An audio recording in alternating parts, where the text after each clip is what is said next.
Bab 111. Bos kecil dia, apakah kamu punya barang di sini? Keesokan paginya, di depan pintu penjual semangka, seorang bibi mendorong sepeda roda 3 dan berlari dan bertanya. Kebetulan kamu datang 100 kotak terakhir. Apakah kamu mau? Ya, ya, ya. Saya ingin semuanya. Saya ingin semua 100 kotak ini, kata bibiku sambil tersenyum.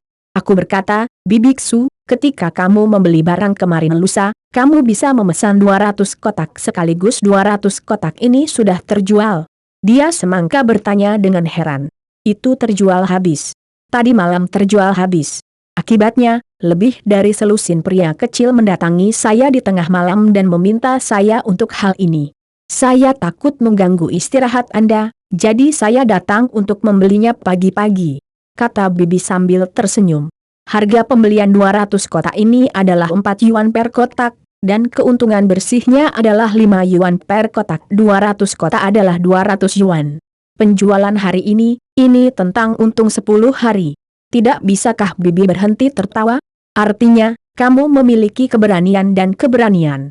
Jika kamu berani membeli 200 kotak sekaligus, orang lain seperti saya hanya berani meminta paling banyak 50 kotak. Dia semangka menghela nafas.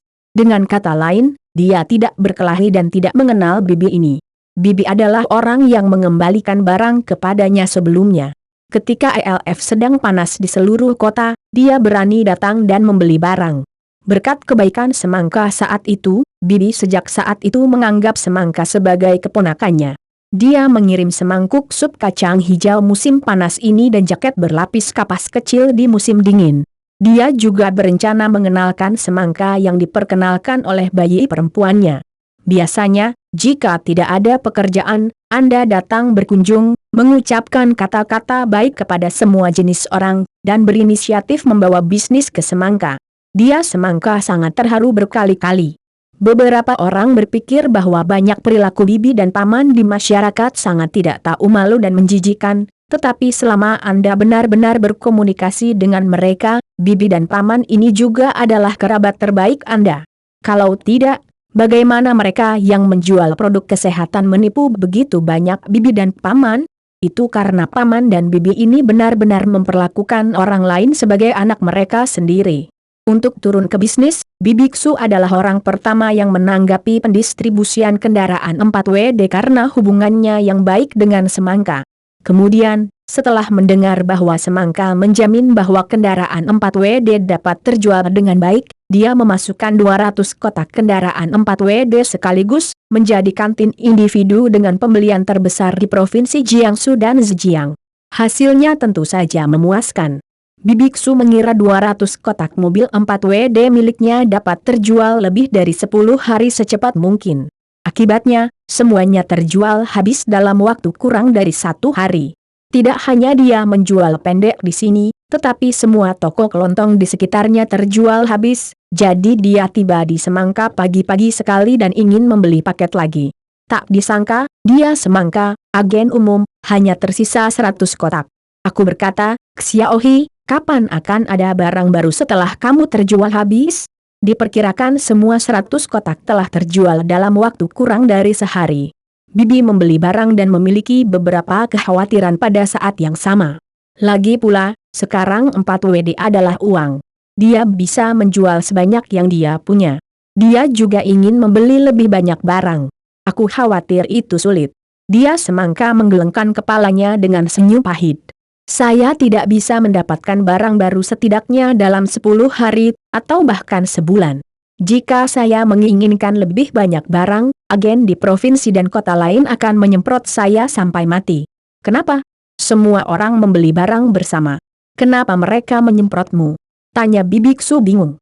Karena saya mengambil barang paling banyak kali ini, mereka menolak mengambil barang untuk saya. Semangka tampak tertekan. Di antara 300.000 kotak barang kain di Tiongkok kali ini, Provinsi Jiangsu dan Zhejiang semangka memang merupakan provinsi yang paling banyak mengambil barang, dan jauh melebihi provinsi lain, karena ia mengambil 50.000 kotak barang sekaligus, terhitung 16% dari semua barang. Oleh karena itu, agen di provinsi lain secara alami menolak untuk membiarkan semangka mengambil barang tersebut.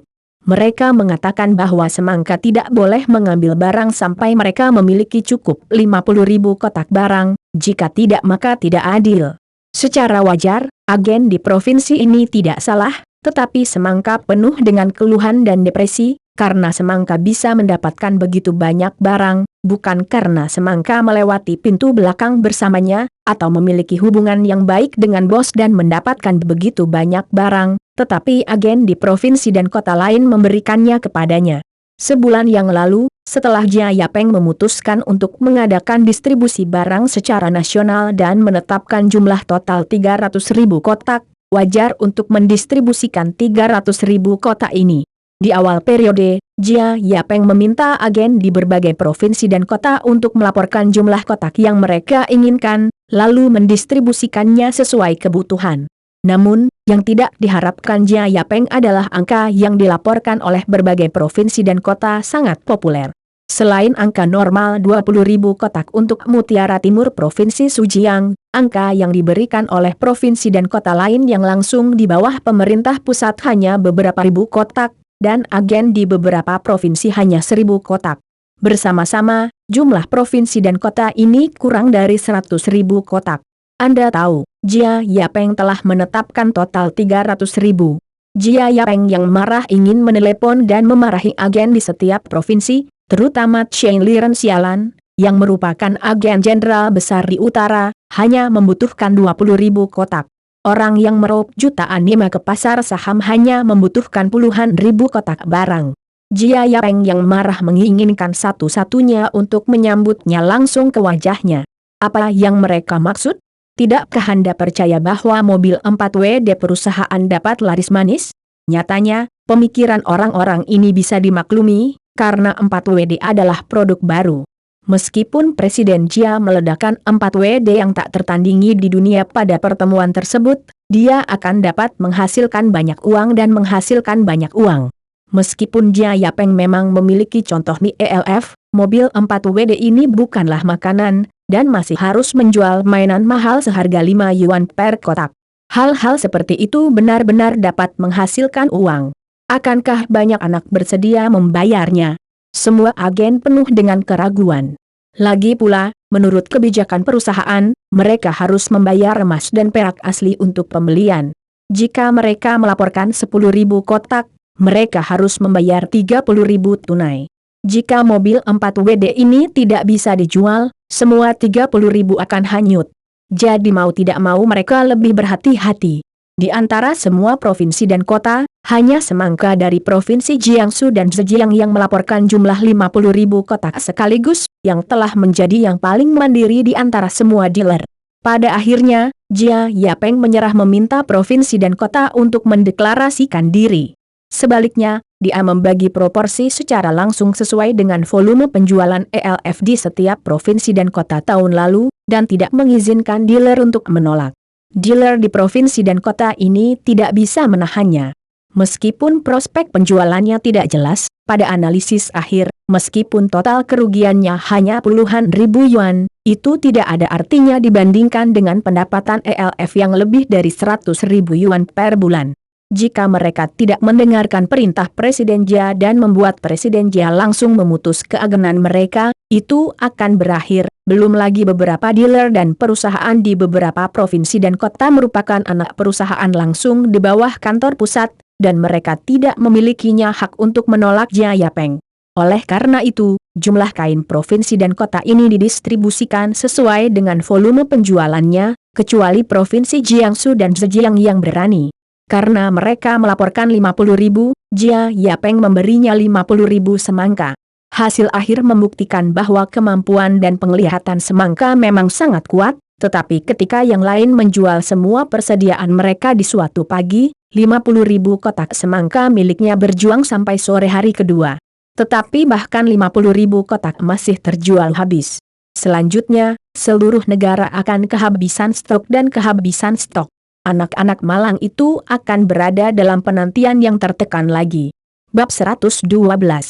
Ketika Bibiksu menarik 100 kotak mobil 4WD kembali ke toko, penuh dengan anak-anak. Anak-anak ini sedikit melihat ke belakang. Saat rekan mereka mulai bermain 4WD, Mereka tiba-tiba menyadari bahwa mereka memiliki lebih dari 4 WD terdaftar anak.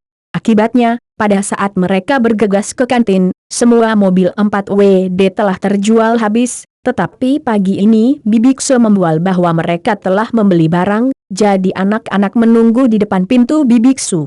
Akhirnya, saya melihat Bibiksu mendorong mobil 4 WD. "Bibi, beri aku sebuah kotak. Aku ingin 2 kotak." Sebelum sepeda roda 3 Bibiksu masuk ke toko, sekitar setengah dari 100 kotak 4 WD di dalam mobil telah dibeli. Menjelang siang, hanya tersisa kotak terakhir. Cuacanya pas. Bibiksu siap membiarkan suaminya datang untuk melihat listrik. Ketika dia pergi untuk memasak, seorang bocah laki-laki berkacamata dan beberapa cantik berlari dengan tergesa-gesa. Sambil terengah-engah, dia bertanya kepada Bibiksu, "Bibi, apakah kamu punya 4 WD?" "Ya, kotak terakhir ada di sana." Bibiksu marah. Bocah laki-laki itu menaruh lebih dari setengah uangnya di konter dan melarikan diri dengan 4 WD. Bukankah anak ini dari keluarga Liu Lame? Bibiksu samar-samar mengenali identitas anak itu. Meskipun anak laki-laki itu terlihat cantik dan cantik, dia adalah pria yang cantik, tetapi ayahnya terlihat menyedihkan. Separuh wajahnya adalah kantong daging besar yang menggembung. Dia memadamkan api ketika dia masih muda. Dia terbakar oleh api, dan kakinya lumpuh. Pabrik memberinya pekerjaan melihat ketel, jadi dia hampir tidak bisa menopang dirinya sendiri.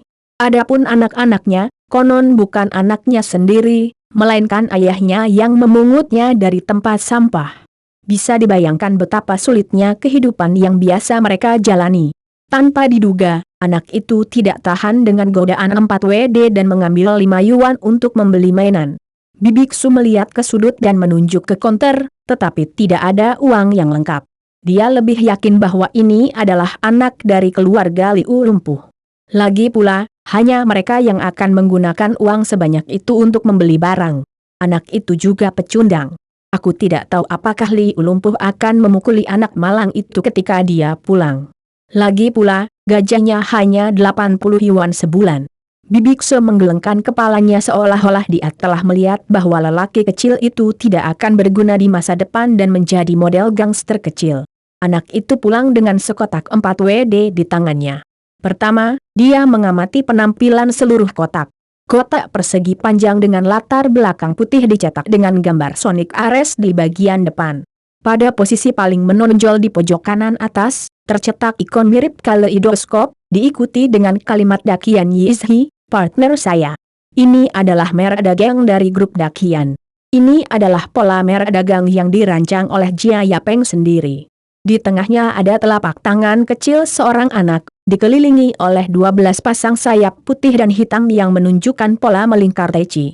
Ini adalah merek dagang yang sangat indah, dan benar-benar unik. Jia Yapeng telah mengunci diri di kantor selama 3 hari sebelum draft terakhir diselesaikan. Jia Yapeng bersumpah kepada Tuhan bahwa ini adalah desainnya yang benar-benar orisinal. Saat ini, versi baru kartu pahlawan tepi air, wajah ELF sederhana, semuanya telah dicetak dengan merek dagang ini, dan di masa mendatang, semua komoditas milik grup Dakian akan dicetak dengan pola ikonik dan slogan Dakian Yizhi, rekanku di belakangnya. Lihat kotaknya. Kata-kata Sonic Ares seri asli dicetak di sudut kiri bawah. Di bagian belakang kotak, tercetak tanggal produksi, pabrikan, dan tip keselamatan.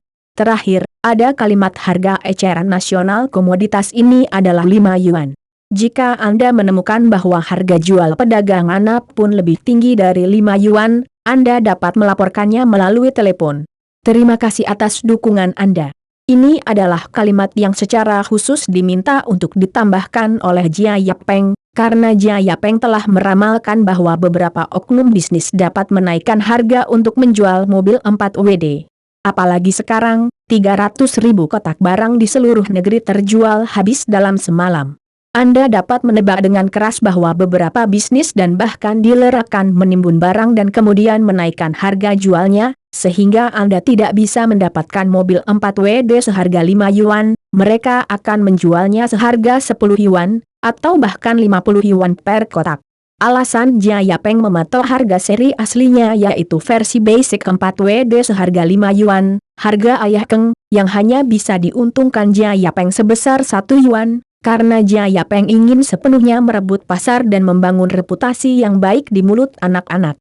Tetapi jika seseorang menaikkan harganya beberapa kali, reputasi Dakian akan buruk. Oleh karena itu, Jia Yapeng menambahkan paragraf seperti itu ke kotak kemasan dan bahkan petunjuk di dalamnya, agar tidak merusak reputasinya. Fakta membuktikan bahwa langkah Jia Yapeng sangat bijak, karena hanya berselang 2 hari, telepon pengaduan mereka meledak.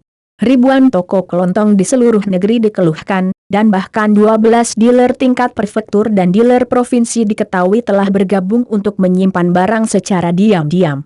Kemudian Jia Yapeng gemetar karena marah atas kenaikan harga. Semua dealer yang sudah dilaporkan dan diverifikasi langsung dibebaskan di tempat, tapi jangan dikira malah begitu. Kontrak yang ditandatangani oleh Jia Yapeng dan berbagai dealer juga memuat ketentuan dan penalti untuk pelanggaran harga. Jia Yapeng memerintahkan Departemen Hukum Dakian yang baru dibentuk untuk langsung menuntut para pengedar ini ke pengadilan. Jumlah total ganti rugi yang diklaim mencapai ratusan ribu. Dealer yang punya uang hanya bisa kehilangan uang, dan mereka yang tidak punya uang langsung ditangkap dan ditahan selama 2 atau 3 tahun. Jangan berpikir hukumannya terlalu berat. Sekarang Dakian memiliki hubungan yang baik dengan Pengadilan Negeri Danau Barat, sehingga dia bisa memakai celana. Pada saat yang sama, Dakian telah menjadi peringkat kota Yuzhang. Dalam menghadapi tuntutan Dakian, selama faktanya jelas dan buktinya jelas, dia akan dihukum sesuai dengan hukuman yang paling tinggi. Jika pihak lain berani menjadi lai tua, dia akan langsung dikunci. Jika seseorang bersembunyi, lalu langsung menyegel semua asetnya di Yuzhang. Ngomong-ngomong, para dealer ini keluar dari kota Yuzhang, dan akarnya masih di kota Yuzhang. Hanya dalam 1 tahun, Dakian menggugat lebih dari 30 orang berturut-turut, dan semuanya kalah dalam gugatan tanpa kecuali. Akhir itu mengerikan. Setengah dari mereka kehilangan uang dan dikurung tanpa uang. Yang terburuk tidak keluar sampai milenium. Dealer lainnya gemetar karena kekejaman Jia Yapeng. Beberapa dari mereka memiliki keberanian untuk memainkan trik menaikkan harga secara pribadi. Departemen Hukum Kelompok Dakian secara bertahap menjadi legenda. Orang Jianghu menyebut Pondok Pizza Danau Barat. Beberapa tahun kemudian, seorang pengusaha yang tidak tahu menamai restorannya sendiri mendengar desas-desus ini. Dia menepuk kepalanya dan mendirikan sebuah restoran bernama Pondok Pizza. Bisnis itu sangat panas. Restoran Pizza Hut ada di seluruh negeri. Departemen Hukum yang marah ingin menuntut pihak lain secara langsung. Namun, masalah ini memaksa Jia Yapeng mundur. Pertama, sulit untuk memenangkan gugatan. Kedua, tidak terlalu aneh jika tidak ada restoran Pizza Hut di dunia masa depan. Bab 113. Untuk kembali ke bisnis, setelah Liu dengan hati-hati menghargai seluruh paket luar, dia tidak dapat membantu merobek lapisan luar film plastik sepenuhnya, dan kemudian dengan cepat membuka kotak dan mengeluarkan isinya satu per satu. Ada beberapa hal di dalam box 4WD ini. Yang pertama adalah 2 pelat model plastik, di mana lusinan bagian plastik terintegrasi yang berbeda dipasang. Anda hanya perlu memotong bagian perekatnya dengan gunting atau langsung menariknya ke bawah. Ada juga beberapa kantong plastik kecil yang berisi poros transmisi, motor, roda gigi, sakelar, lembaran logam dan sebagainya. Terakhir, ada sebotol kecil minyak pelumas dan stiker pelapis yang bisa dirobek. Selain itu, ada 3 brosur, 1 manual perakitan, 1 sertifikat, 3 paket, dan terakhir kartu pos yang dicetak dengan font yang indah dan elegan. Pengguna 4WD yang terhormat, harap tulis detail Anda, termasuk nama, usia, tempat tinggal, DLL sebelum 1 April 1992, lalu kirim kartu pos ke alamat yang ditentukan. Anda dapat mendaftar untuk tantangan nasional 4WD. Dengan penuh semangat, Liu menyembunyikan kartu pos tersebut di dalam tas sekolahnya, dan kemudian mulai merakit 4WD sesuai dengan gambar. Secara umum, seorang anak yang sama sekali tidak dikenal yang belum pernah melakukan kontak dengan perakitan model sebelumnya tidak dapat berhasil merakit 4WD tanpa 1 hingga 2 jam. Beberapa orang bahkan tidak bisa merakitnya sama sekali. Anak-anak Liu juga mengalami banyak masalah pada awalnya, tetapi dibandingkan dengan gambarnya, setelah beberapa pemikiran, mereka segera menyelesaikan masalah tersebut. Akhirnya, mereka berhasil merakit 4 WD dalam waktu kurang dari 1 jam. Kemudian dia dengan hati-hati mengeluarkan 2 baterai nomor 5 dari radio kecil ayahnya dan memasangnya. Begitu dia menekan tombol, 4 WD berputar dengan cepat. Anak itu dengan bersemangat bergegas turun dengan mobil 4 WD-nya. Ini adalah pertama kalinya dia memiliki mainan sendiri seperti anak-anak lainnya. Ketika dia siap untuk bersaing dengan mereka, dia menemukan bahwa teman-temannya yang biasa sedang berbaring di rerumputan dalam kesusahan. "Ada apa denganmu?" tanya Liu. "Kami sama sekali tidak bisa memuat mobil 4 WD ini," kata seorang anak dengan sedih. "Ya, terlalu sulit untuk merakit mobil 4 WD ini. Kami mulai mengerjanya kemarin pagi, dan sekarang masih belum bisa mengerjanya. Dan milikku. Aku sudah mengerjanya dengan baik, tapi bagaimanapun aku menekan tombolnya, aku tidak merespon." Ternyata anak-anak ini membeli mobil 4 WD, tapi ternyata mereka tidak tahu cara merakitnya, padahal gambarnya ada di depan mereka. Nyatanya, tidak bisa dikatakan anak-anak ini bodoh, tapi tidak seperti tahun 2020. Semua anak sudah mendapatkan berbagai pelatihan sejak kecil dan memiliki banyak saluran untuk mengakses berbagai informasi. Anak-anak ini pada dasarnya tidak memiliki hiburan kecuali melempar karung pasir, melompati urat karet dan bermain pasir. Mereka belum melakukan kontak dengan model perakitan. Mereka tiba-tiba punya mobil 4 WD yang kompleks, tentu saja. Jangan tanya mengapa mereka tidak meminta bantuan orang tuanya. Apakah kamu sedang bercanda? Banyak dari mereka membeli mobil 4 WD secara diam-diam. Jika mereka memberitahu orang tua mereka bahwa mereka menghabiskan 5 yuan untuk mainan, mereka akan makan rebung dan daging panggang. Ini sangat sederhana, Anda tahu, saya akan mengerjanya. Xiao Liu mengeluarkan 4 WD-nya. Begitu dia menekan tombolnya, roda 4 WD mulai berputar dengan kecepatan tinggi. Begitu dia berlari di tanah, dia berlari lebih dari 10 meter. Xiao Liu tidak bisa menyusulnya sampai dia terjebak di rumputan. Wow! Melihat bahwa 4 WD dalam animasi benar-benar berlari, anak-anak menatap dan menjerit. Kemudian mereka semua berkumpul di sekitar Liu dan memohon, "Liu Nian, tolong bantu kami berperang. Liu Nian, tolong, datang dan bantu kami bertarung." Semua anak memohon di depan Liu. Liu Nian yang biasanya tidak manja di antara anak-anak, akhirnya mengalami perasaan bintang dan bulan, dengan senyum cerah di wajahnya, lalu mulai membantu anak-anak memperebutkan mobil 4 WD satu per satu. Dengan satu pengalaman, kecepatan perakitan Liu Nian menjadi semakin cepat. Dalam 5 menit terakhir, ia menyelesaikan perakitan mobil 4 WD untuk mitra kecilnya. Mitra kecil itu tercengang. Liu Nian biasanya tidak berbicara. Seperti seorang gadis kecil, dia mengalami saat yang buruk. Namun, tidak semua mobil 4 WD disatukan. Seorang anak tidak tahu apakah dia ceroboh selama perakitan terakhir, sehingga lembaran logam di saklar tidak dapat ditemukan. Setelah teman kecil itu mengetahui berita mengejutkan itu, seluruh orang itu langsung menangis. Ini adalah uang sakunya yang disimpan selama setengah tahun. Tanpa diduga, dia tidak punya apa-apa karena sebagian kecil. Melihat teman sekelas kecilnya menangis begitu sedih, Liu Nian tidak tahan lagi. Jadi dia lari pulang, mengambil perkakas dari kotak perkakas ayahnya, lalu mencarinya di tanah dalam waktu yang lama. Dia mengeluarkan sepotong tembaga dari saklar tarik yang ditinggalkan, mengetuk dan memotongnya dengan alat, dan membuat saklar tembaga yang layak. Keluar dan masukkan ke dalam 4 WD. 4 WD benar-benar bergerak. Anak itu secara alami mengubah kesedihan menjadi kegembiraan, sementara anak-anak lainnya tertegun. Mereka semua memandang Liu Nian dengan mata memuja. Jika sebelumnya Liu Nian hanyalah rekan kecil yang kuat, sekarang Liu Nian telah menjadi sekuat dan sekuat orang dewasa di mata mereka. Liu Nian tidak pernah menikmati ibadah seperti ini. Ketika dia tenggelam dalam kesenangan yang luar biasa ini, telinganya tiba-tiba dicengkeram oleh seseorang. Ketika dia melihat ke atas, orang itu terkejut. Ternyata ayahnya menatap dirinya sendiri dengan mata ganas. "Aku membiarkanmu membeli mainan. Aku membiarkanmu menghabiskan uang tanpa pandang bulu. Liu Nian yang menjawab pertanyaan itu dipukuli habis-habisan oleh ayahnya. Liu Nian menangis keras.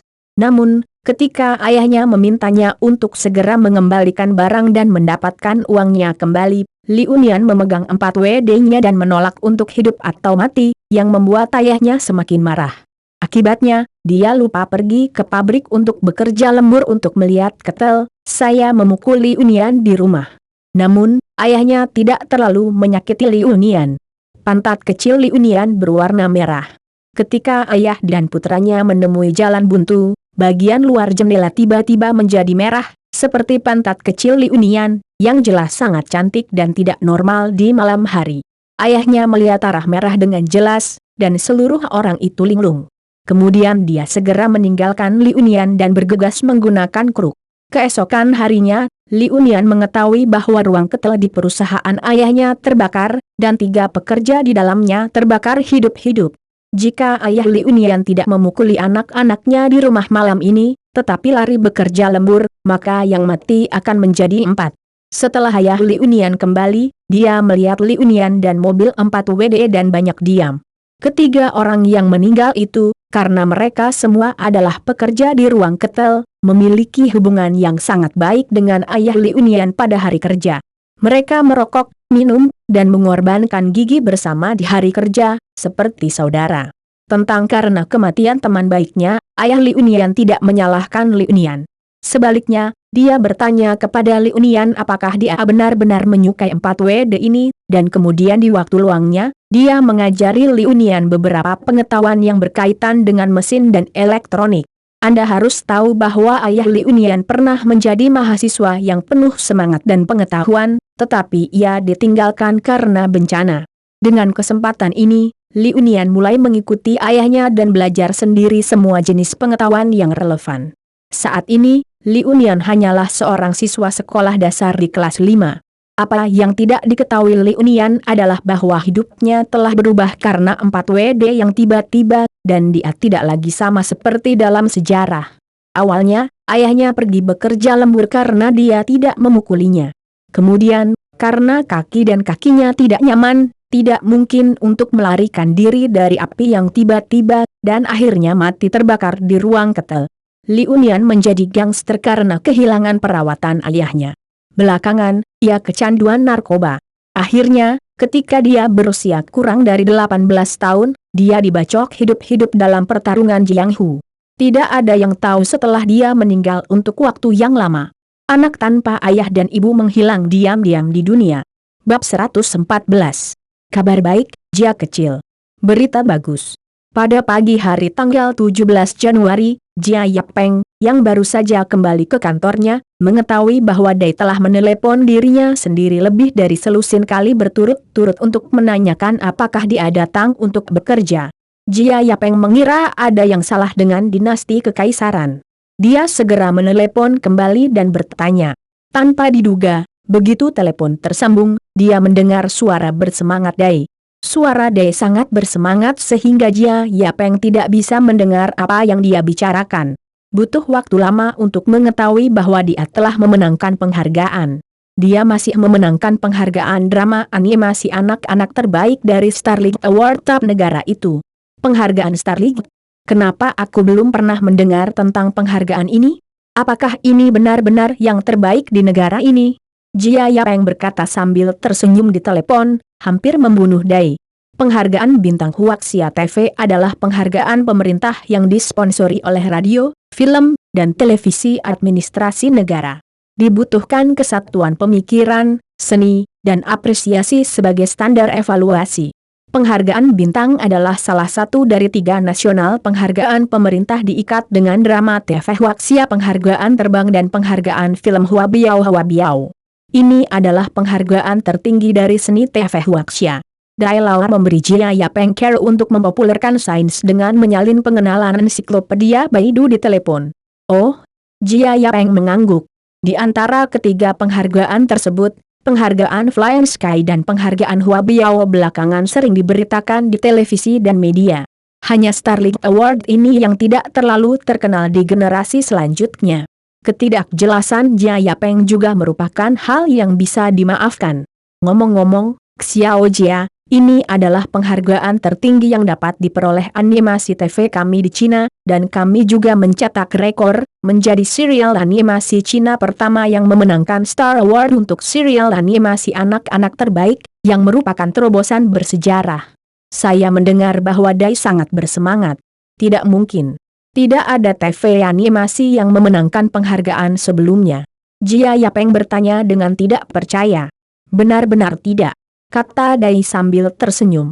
Padahal, penghargaan itu didirikan pada tahun 1987, dan nilainya tidak besar. Sampai sekarang baru 4 sesi. Ini sesi kelima. Sejak tahun 1987, meskipun masih ada beberapa film animasi di Cina, pada dasarnya adalah film pendek animasi.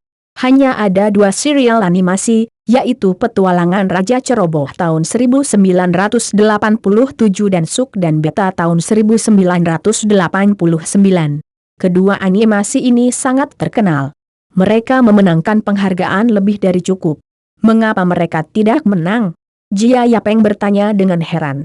Karena penghargaan ini baru ditetapkan pada tahun 1987, tidak memperhitungkan serial animasi TV, sehingga Petualangan Raja Ceroboh di tahun 87 tidak ikut dalam pemilihan.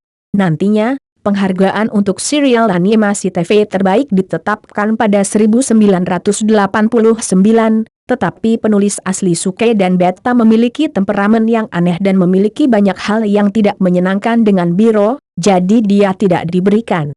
Sejak itu, tidak ada serial animasi TV nyata yang muncul, karena film Shanghai tidak mampu membayar, dan industri TV animasi Cina pada dasarnya sudah berakhir. Jika Anda tidak melakukan intervensi, penghargaan serial animasi TV terbaik tahun ini pasti akan gagal, kata Dai di sini sambil menghela nafas.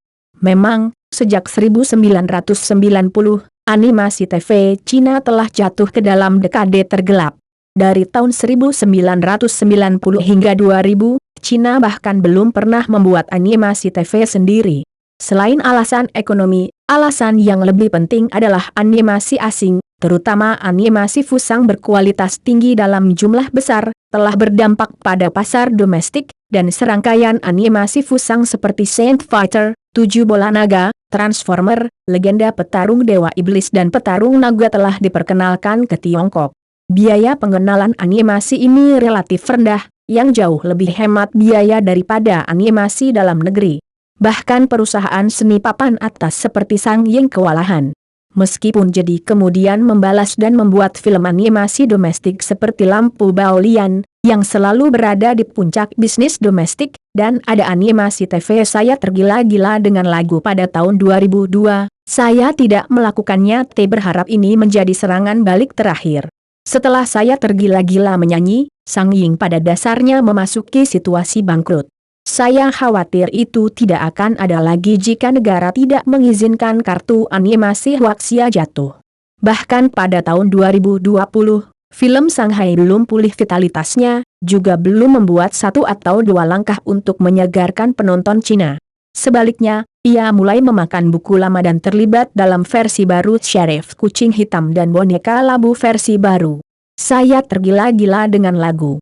Kepribadian ilahi saya telah sepenuhnya jatuh. Oleh karena itu, sejak lama TV Awards domestik tidak bermain dengan animasi domestik. Bukan karena mereka membenci animasi dalam negeri, tetapi tidak ada animasi dalam negeri sama sekali. Sebaliknya, film animasi dalam negeri lambat laun berlayar dan menjadi legenda. Oleh karena itu, kemunculan pahlawan Marjan Air Jia Yapeng dapat dikatakan telah menyelamatkan animasi domestik, dan satu-satunya animasi domestik pada tahun 1991, Starling Award, secara alami tidak jatuh di atas kepala pahlawan Marjan Air. Dai menelepon Jia Yapeng kali ini, tidak hanya untuk memberitahunya kabar baik, tetapi juga untuk memintanya pergi ke ibu kota kekaisaran untuk menerima penghargaan, dan waktu penerimaan penghargaan sudah sangat dekat, tepat pada tanggal 25 Januari. Jia Yapeng enggan melakukan ini. Dia berkata bahwa dia hanya akan menyerahkan momen mulia ini kepada Dai yang lebih tua. Dia tidak mau pergi. dia masih memiliki banyak hal yang harus dilakukan di perusahaan. Tapi sikap Dai Lao sangat keras. Dia berkata bahwa dia adalah orang tua. Faktanya, dia tidak peduli dengan penghargaan ini.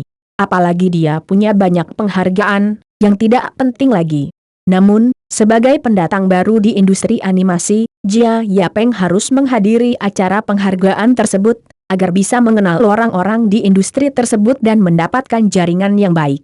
Lebih penting lagi, sebagai bos dari dinasti kekaisaran, dia harus memberikan penghargaan bintang dan wajah di belakang radio dan televisi. Jika tidak, dia pasti akan memiliki sepatu kecil untuk dipakai di masa depan. Mendengar apa yang dikatakan Dai, Jia Yapeng dengan serius mempertimbangkan saran Dai.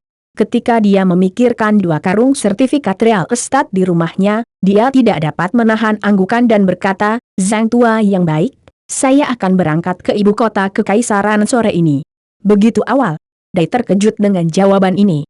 Lagi pula, upacara penghargaannya pada 25 Januari. Cukup bagi Jia Yapeng untuk memulai pada 23 Januari. Sekarang dia mencalonkan diri pada tanggal 16. Apakah ini terlalu dini? Ini belum pagi, aku masih punya beberapa hal untuk diatur. Jia Yapeng berkata sambil tersenyum, lalu menutup telepon dan memerintahkan ZHU Kius Hui untuk mendapatkan 2 tiket ke ibu kota kekaisaran secepat mungkin dan terbang langsung ke ibu kota kekaisaran. Alasan mengapa Jia Yapeng pergi dengan tergesa-gesa bukanlah karena Jia Yapeng sangat mementingkan Starling Award, tetapi karena dia sangat mementingkan 2 sertifikat real estate karungnya. Sertifikat real estate dari ribuan rumah di ibu kota kekaisaran telah dikirim paling cepat 2 bulan lalu.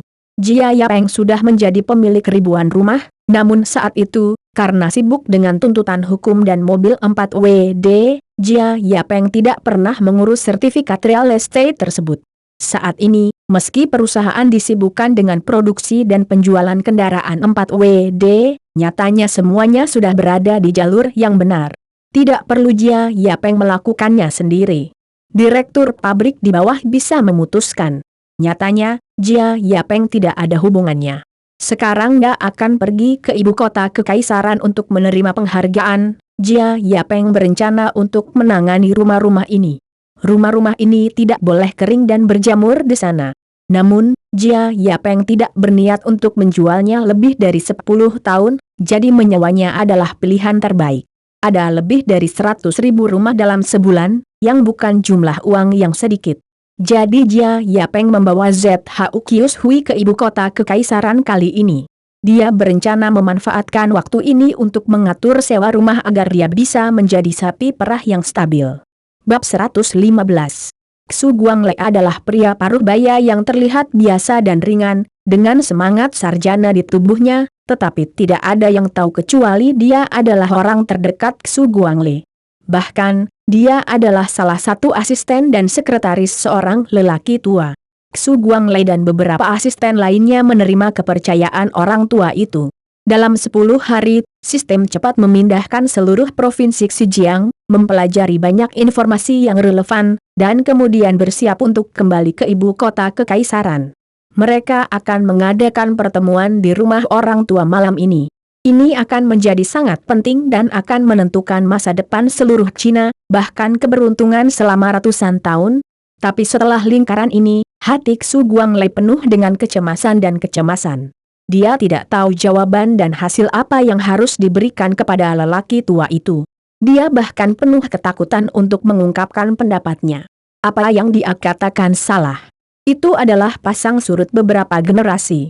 Bahkan jika dia naik pesawat saat ini, Xu Guanglei masih diam dan terus memikirkan banyak hal di kepalanya. Bahkan jika pesawat lepas landas dan seseorang duduk di depannya, Xu Guanglei tidak menyadarinya. Sampai seorang wanita di depan berkata, "Bos, apakah kita akan pergi ke ibu kota kekaisaran hanya untuk menerima penghargaan? Bagaimana menurutmu?" Kata seorang pria. "Dari apa yang saya tahu tentang Anda, jika Anda hanya ingin menerima penghargaan, Anda dapat memulai 1 hari lebih awal pada tanggal 24, tetapi Anda keluar hari ini jauh lebih awal, jadi Anda harus memiliki tujuan lain kali ini." Kata wanita itu. "Kamu pintar." Pria itu, yaitu Jia Yapeng memandang ZHU Kius Hui dengan penghargaan, dan kemudian berkata, selain menerima penghargaan di ibu kota kekaisaran kali ini, sebenarnya Anda harus mengatur beberapa rumah saya dan menyewakannya. Ini juga salah satu pekerjaan utamamu. Jangan malas untukku. Bukankah kamu hanya menyewa rumah? Aku akan menyewakannya untukmu sendiri.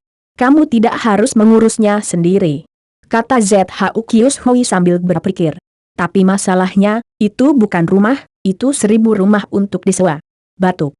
ZHU Kius Hui, yang sedang minum air di depan, tersedak langsung ke tenggorokannya dan batuk beberapa kali. Tinja. Xu Guanglei di belakangnya membenturkan kepalanya ke kursi depan, dan kepalanya sakit untuk beberapa saat. Orang ini, Didu punya rumah ribuan? Omong kosong. Maafkan perilaku tidak bermoral Xu Guanglei yang menguping pembicaraan orang lain. Namun, pendengaran alami Xu Guanglei tidak terlalu bagus, jadi dia sering membawa alat bantu dengar di telinganya. Dengan alat bantu dengar ini, meski dua orang pertama bisa merendahkan suaranya, Xu Guanglei masih bisa mendengar dengan jelas. Bos, apakah Anda benar-benar memiliki ribuan rumah di Didu? ZHU Kius Hui tidak dapat membantu memastikan lagi. Ketika kamu pergi ke rumahku terakhir kali, bukankah kamu bertanya padaku apa yang ada di dalam 2 tas kulit ular di kamarku? Aku tidak memberitahumu saat itu. Padahal, yang ada di dalam tas itu adalah real estate sertifikat lebih dari 1000 rumah ini. Ada real estate. Sertifikat real estate. Kamu benar-benar menggunakan tas kulit ular. Bagaimana kamu bisa menggunakan benda itu untuk mengemasnya? Setidaknya seluruh berangkas lebih aman. Kata-kata ZHU Kius Hui agak sulit diucapkan. Tas kulit ular itu bagus. Kalian semua berpikir bahwa tas kulit ular itu tidak berharga. Ketika pencuri masuk, dia tidak akan tahu bahwa sertifikat real estate terkandung di dalamnya. Jika saya taruh di berangkas, berapa banyak orang akan merindukanku? Jia Yapeng mendengus dingin, dan ZHU Kius Hui langsung terdiam. Selain itu, koper kuning yang kami bawa dalam perjalanan ini berisi salinan 1000 set sertifikat real estate. Jia Yapeng menambahkan dengan samar. Bos, kamu sudah membeli ribuan rumah. Saya khawatir harganya tidak sampai puluhan juta. Mengapa kamu mengambil uang itu untuk membeli rumah? Bukankah lebih baik untuk mengembangkan karirmu? ZHU Kius Hui bertanya dengan rasa ingin tahu. Pertama-tama, saya punya cukup uang. Kedua, di Cina, tidak ada investasi yang lebih stabil dan menguntungkan daripada berinvestasi di real estate. Dalam waktu kurang dari 10 tahun, investasi saya dapat meningkat 10 kali lipat, dan dalam 30 tahun, itu bisa ditingkatkan menjadi sekitar 50 kali. Jia Yapeng berkata dengan samar. Dia masih menghitung menurut harga 1.800 yuan meter persegi, jika dihitung menurut harga pembelian real 900 yuan meter persegi, investasi Jia Yapeng telah meningkat 100 kali lipat dalam 30 tahun? Belum tentu. Mendengar kata-kata percaya diri Jia Yapeng, ZHU Kius Hui menggelengkan kepalanya dan berkata, Bos, meskipun Anda sangat kuat, saya khawatir Anda melakukan kesalahan kali ini. Saya pikir real estate di Cina tidak akan meningkat di masa depan, tetapi akan jatuh dengan menyedihkan, bahkan sampai harga kubis. Mengapa kamu mengatakannya? Tanya Jia Yapeng. Aku bisa melihatnya dari tanah airku. ZHU Kius Hui menghela nafas. Ketika saya baru lahir, rumah kami dibeli dengan 80.000 rubel. Tetapi ketika saya meninggalkan Moskow ke Cina, keluarga kami hanya menjual 40.000 rubel. Ibu saya tidak bisa tidur nyenyak selama beberapa bulan. Ketika saya kembali ke Moskow tahun lalu, saya kembali ke kampung halaman saya dan menemukan bahwa rumah itu sedang dilelang, menyisakan 15.000 rubel. Kali ini, tidak ada Uni Soviet. Menurut salah satu sepupu saya, bahkan jika rumah di Moskow diberikan, tidak ada yang menginginkannya, karena rubel setiap orang harus digunakan untuk membeli roti, vodka, dan air bersih. Seorang lebar Rusia bisa berubah menjadi sebuah rumah. Semua orang ingin melarikan diri dari Moskow dan pedesaan. Negara asalku yang dulu indah dan kaya telah menjadi neraka di bumi. Nada suara ZHU Kius Hui cukup tenang, tapi itu membuat Xu Guanglei, penonton di belakangnya, berkeringat. Sebenarnya, dia sudah lama melihat materi ini. Dia jauh lebih jelas daripada ZHU Kyushui tentang situasi setelah disintegrasi Rusia, tetapi ketika seorang Rusia menggambarkan negaranya seperti ini, Xu Guanglai akan pingsan. Karena dia sepertinya melihat masa depan tanah airnya. Akankah tanah airnya menjadi seperti itu di masa depan? Kakak Rusia salah jalan. Dan di sisi lain, Jia Yapeng juga berseru, sebenarnya jalan Cina kita hampir salah, tapi sekarang, semuanya sudah berada di jalur yang benar, dan kita tidak akan pernah bisa jatuh pada nasib Uni Soviet. Itu tidak akan pernah mungkin, Jia Yapeng menekankan lagi. Tapi penekanan ini, seperti tembakan di lengan, mengenai jantung Xu Guanglai di belakangnya. Mengapa pengusaha ini begitu yakin? Mengapa dia begitu yakin? Xu Guanglai tidak bisa menahan rasa ingin tahu dan keraguan. Dia memalingkan telinganya dan mendengar suara ZHU Kyushui yang penuh keraguan. Kenapa kamu begitu yakin? Tanah airku begitu besar dan telah jatuh, jadi kenapa kamu yakin? Sehebat apapun orang itu, dia akan mati jika dia salah minum obat, tetapi orang hebat ini juga memberi kita keuntungan di Tiongkok, yaitu dia memberitahu kita bahwa ini racun, yang tidak bisa dimakan. Jia Yapeng menyentuh kepala ZHU Kyushui dan berkata, mengambil sejarah sebagai cermin, kita bisa mengetahui naik turunnya. Dengan pelajaran dari Uni Soviet, kita tidak akan pernah membuat kesalahan yang sama lagi. Ini yang pertama. Yang kedua adalah kita memiliki seorang lelaki tua. Jika saya mengurutkan semua politisi di Cina dari zaman kuno hingga modern, lelaki tua itu dapat menempati peringkat 3 teratas. Kapal besar itu berlayar oleh jurumudi. Saya senang kami memiliki jurumudi dengan mata yang tajam. Poin ketiga dan terpenting adalah kita orang Tionghoa. Xu Guanglai menajamkan telinganya dan hendak mendengar apa yang dikatakan Jia Yapeng. Saat pesawat tiba-tiba berguncang, dua orang di depan berhenti berbicara. Saat pesawat kembali stabil, pesawat sudah memasuki tahap penurunan. Sampai ketiga orang itu bertemu secara kebetulan terpisah, Xu Guanglai tidak sempat mendengar apa yang dikatakan pihak lain. Meskipun Xu Guanglai ingin mengejar dan bertanya, mengingat identitasnya sendiri dan identitas pihak lain, Xu Guanglai tidak dapat menahannya. Namun, setibanya di bandara, ia mengambil jalan memutar ke kantor manajemen maskapai. Panggilan telepon memanggil informasi semua penumpang di penerbangan ini dengan sangat lancar. Jia Yapeng. Itu dia. Melihat namanya, mata Xu Guanglai menjadi cerah. Sebagai think tank yang bertanggung jawab atas investigasi Provinsi Xinjiang, Xu Guanglai telah melakukan banyak investigasi dan pemahaman tentang Jia Yapeng, seorang pemimpin swasta baru dan jenius bisnis di Provinsi Xinjiang. Sepertinya perlu berbicara dengan lelaki tua itu tentang dia malam ini. Xu Guanglai sangat mengingat nama Jia Yapeng di benaknya. Saya tidak tahu apakah itu karena dia mendengar kata-kata tegas Jia Yapeng. Xu Guanglai ragu-ragu dan menjadi sangat tegas.